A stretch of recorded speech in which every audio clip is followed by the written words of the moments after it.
तयार झाले आणि निघाले पालखी दर्शनासाठी. रस्त्यावर पोहोचताच जाणवलं की संपूर्ण शहर या सोहळ्याच्या स्वागतासाठी सज्ज झालं आहे.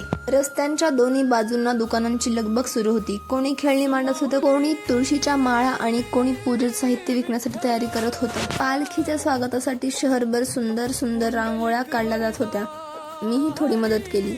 प्रत्येक रंगात भक्ती आणि प्रत्येक रेषेत स्वागताची भावना दिसते. आज धाराशिवमध्ये एक वेगळीच सकाळ उगवली आहे, कारण आज श्री संत गजानन महाराजांची पालखी शहरात येणार आहे. विदर्भाची पंढरी म्हणून ओळखल्या जाणाऱ्या शेगावहून तब्बल सुमारे 750 किलोमीटरचा पायी प्रवास करत ही पालखी पंढरपूरच्या दिशेने निघाली आहे आणि आज तिचं आगमन आपल्या धाराशिवमध्ये होत आहे.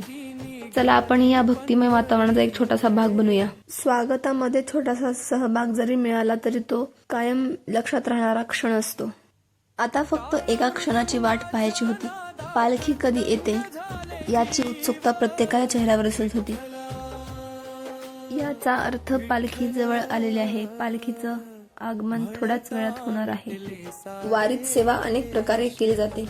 काही जण अन्नदान करतात, काही जण पाणपोई चालवतात आणि काही जण रांगोळीतून आपल्या भक्तीची सेवा अर्पण करतात.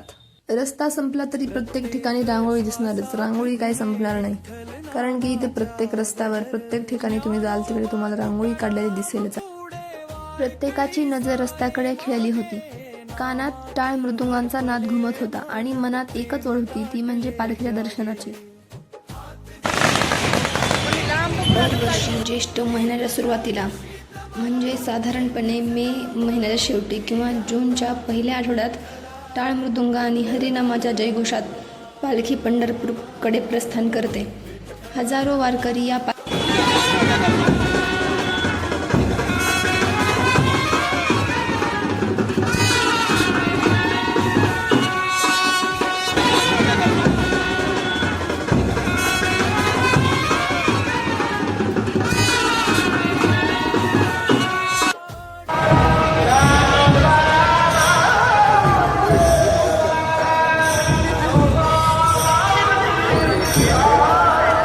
पालखीबद्दल काही विशेष सांगायचं म्हटलं तर शिस्त आणि स्वच्छता.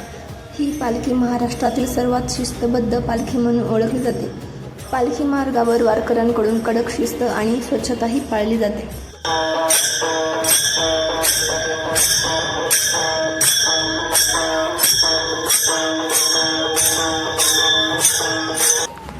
आणि अखेर प्रतीक्षा संपली आणि तो क्षण आला. हरिनामाच्या जयघोषात श्री संत गजानन महाराजांची पालखी मुख्य धाराशिव शहरामध्ये दाखल झाली होती. आणि जशी पालखी आली तसे सर्व भाविक पालखीकडे धावले थोडे दर्शनासाठी. आणि काय इतकी गर्दी! हजारो लोक एका श्रद्धेने, एका नावाने आणि एका भक्तीने इथे एकत्र आले होते. आजूबाजूला नजर टाकली तर फक्त भक्त आणि भक्त दिसत होते. इकडे आपण बघितलं तर दिसेल की ज्ञानेश्वर मंदिराकडे आणि इकडे चारही बाजूनी रस्त्याच्या दोन्ही बाजूनी इतकी गर्दी जमलेली आहे भाविकांची दर्शनासाठी. शेगाव पासून सुरू झालेला हा भक्तीचा प्रवास आज धाराशिवमध्ये अनुभवता आला आणि हा अनुभव खरोखरच लक्षात राहण्यासारखा आहे. प्रत्येक जण दरवर्षी वारीला जाऊ शकत नसतो, तरी वारीचा अनुभव नक्कीच घेऊ शकतो. भक्ती, सेवा आणि शिस्त जळून अनुभवण्यासाठी एक दिवसही पुरेसा. सर्वांचे मनापासून आभार. तुम्ही माझा व्लॉग इथपर्यंत बघितला. भेटूया पुढच्या व्लॉगमध्ये.